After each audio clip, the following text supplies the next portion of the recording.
times, I think there are as many myths about Esperanto, the universal language, as there are people who speak it. I used to believe some of them myself until I spent 7 years traveling around the world to speak with and listen to Esperantists. And I can tell you with some confidence that most of these myths are flat out wrong. For starters, there's the myth that Esperanto is dead. Now, that's an easy one to refute, since it's spoken in more than 70 countries on 6 continents. Esperantists have always been hard to count, and until recently, the best guesses put it in the tens of thousands. But the number of people who have signed up for the online Esperanto course at duolingo.com is a staggering 1.7 million, and 100 people finish the course every day. Now, most of these people will never join an Esperanto club or go to a congress, but they do seek each other out online to continue the conversation. So whether we're talking about conversation face-to-face or in cyberspace, I can assure you that Esperanto is very much alive. But because Esperantists have had to keep up with historical, cultural, and technological changes since it was invented in 1887, they've had to be very resourceful about coming up with new words for new times. But that's part of the fun. So take a look. The word for internet in Esperanto is interneto. And notice that Esperanto hasn't just swallowed the English word for internet whole. They've invented the word esperantically using the Esperanto word for net, which is reto, interneto. A cell phone or mobile phone in Esperanto is a poĉtelefono, a pocket phone. And a lertofono is literally a smartphone, although I've heard one Esperantist refer to his as a kromcerbo, a spare brain. Gaydar in Esperanto is gejradaro, and the verb YouTubumi means to waste time on YouTube. The second myth about Esperanto is that it was a failure, right? Because everyone knows that English is the universal language, even though less than 10% of the world's population are native speakers of English. Well, bear in mind that French was the universal language when Esperanto was invented. And if you ask an Esperantist, they'll tell you that in 15 minutes, Chinese might be the universal language. The third myth is that Esperanto was invented to make a world of social conformity where everybody is the same, speaking the same language all the time. But nothing could be further from the truth. Esperanto was never invented to wipe out native languages. On the contrary, it was invented to be a second or helping language for the world, to give everyone equal access to communication, whether you come from a large and powerful nation or a very tiny one. Yet another myth about Esperanto is that it's an artificial language. So consider this. I live on a lake in New Jersey with a full complement of herons, lily pads, dragonflies, and late summer cicadas. It shimmers in the sunlight, it sparkles in the moonlight, it freezes in the winter. It's everything you could want in a lake. But 110 years ago, it didn't exist. Enter millionaire Andrew Carnegie, who decided to finance a lake for the Princeton University rowing team. Farmland was bought up, a dam was built, the plain was flooded to make a lake 3.5 miles wide. Now, in all the years I've lived there, I've never heard anyone refer to it as an artificial lake.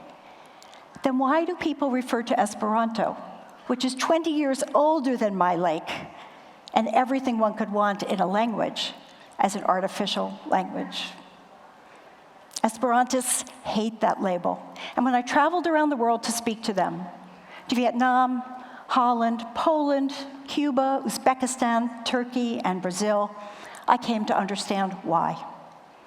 Esperanto is a real language in which people lead real lives. They tweet, chat, and travel in it. Some of them make love and raise children in it. At the same time, they're proud of the fact that Esperanto began as an invented or planned language. It was invented by one man, a soft-spoken Jewish ophthalmologist sitting alone at a writing desk with a pile of dictionaries. His name was Ludwig Lazarus Zamenhof, and he was born in multi-ethnic Białystok in Poland in the Russian Empire. Now, his mother had taught him that all men are brothers, but when he went into the public square, all he saw were Russians, Poles, Germans, and Jews, each group hostile to all the others. So he imagined what would happen if all the language barriers dividing these people disappeared. In fact, he imagined that if everyone in the world spoke a common language, the world would see an end to hatreds of many kinds: national, cultural, racial, and religious. And he decided to invent a second language for the world. As the son and grandson of language teachers, he knew it would be easiest to learn, at least for Europeans, if it was built out of existing languages. So he made it out of Romance languages like Italian, French, and Spanish, Germanic languages like German and English, Slavic languages like Russian, and from Latin and Greek, he took conjunctions and particles. Now, Zamenhof knew that language could divide people, but he also knew that it could bring people together, could provide a strong common bond. National languages like German and Russian bind people together on the basis of a common past, and often a common land and a common blood. But what Zamenhof did instead was invent a language for people who shared a common future. Soon after he invented the international language, as he called it, it became known by his pseudonym, Esperanto, which means the hopeful one. And it was a language of hope, a language for a different and better future. And he asked his contemporaries to become a people of the future, to help them cross the gulfs between cultures, religions, and ethnicities. He threw a plank down across the abyss, a bridge of words. It was his favorite metaphor for Esperanto, which became his life's work, that and practicing medicine among the poorest Jews of Warsaw. He never claimed to be a hero or a prophet, just a reasonable man living in an age of progress. Barriers of all kinds were coming down. Cables were crossing the ocean. Telegraphs were throwing words through space. All kinds of new technologies were emerging, and Esperanto was his contribution. He said that if two groups of people were separated by a stream with a pile of planks nearby, sooner or later someone would pick up a plank and throw it across the stream. Meanwhile, some people would say this was foolish. No one else is putting a plank across the stream. Other people would say it was utopian. Our ancestors never put planks across the stream. And still other people would say it was unnatural. People aren't meant to walk across pieces of wood. But sooner or later, someone would put a plank across the stream. With the tools of modernity, reason, efficiency, and pragmatism, he sanded down the plank until it was smooth. People would cross over the bridge of words without getting splinters from irregular verbs or idioms. And then he did something no other language inventor has ever done, something extraordinary. He gave the language to its users. He offered them a list of 900 roots and a handful of affixes, prefixes, and suffixes, and told them to build new words for new times and new occasions. And if they needed a root that was not on the list, they were free to invent new ones. Just let that sink in for a moment. They were free to invent new ones. The language belonged to its users, not its inventor, and they were responsible for its future. Zamenhof's idea of the future was not something in distant, far-off skies. For him, the future was happening all the time. Now, and now, and now. It was the next door you open, the next person you meet, the next thing you say. Which brings us to a present that Zamenhof would have found unimaginable, with new and unforeseen ways of communicating, learning, and traveling. Ours is a world of immense opportunities, but also great complexity. So what does the story of Zamenhof offer us in the here and now? Just as Esperantists, with every sentence, argument, joke, or whisper, bring the future into being, we too can create a society of the future, a society open and inclusive enough to manage differences without abuses of power and without suppressing the voices that speak to us from the margin.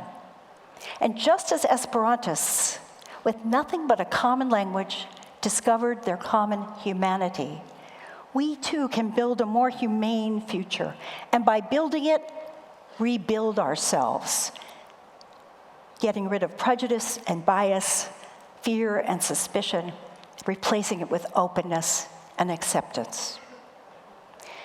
Now, I've noticed that Esperantists, like many people who imagine a future better than the past, sometimes quarrel with each other. And what they quarrel about is whether Esperanto is a universal culture or an intimate diasporic culture with its own treasury of literature, music, and social rituals. I think the answer is that Esperanto is both. Universal in its embrace of all humanity in a vision of hope and harmony, and warm enough to offer a sense of community, empathy, and affection. For us, this is a challenge and an inspiration to build new tools and technologies that enable us to reach those who are farthest from us, and at the same time to draw close to them, close enough to feel what we feel for people we call our own. With Esperanto, we have a powerful visionary metaphor for transformation, for universalism, for neutrality, for technologies that break down barriers, for multiculturalism and harmony. To put these visions into action is at times exhilarating, at times very difficult. I know people who have already changed the world by building a shared and better future, and who have become changed by doing so. But I'm also here to tell you that people have sacrificed a great deal for this vision. Popularity, respect, civil rights, and at very dark times, their lives. But the present moment calls on us for imagination, hope in humanity, and commitment to build a future that is only as bold and bright as we ourselves are ready to become. The present moment calls on us. Esperanto is a vision of transformation. It makes the future present, a future of generosity, equality of access, and optimism about what we human beings can do when we do it together. Koran dankon, grazie, thank you very much.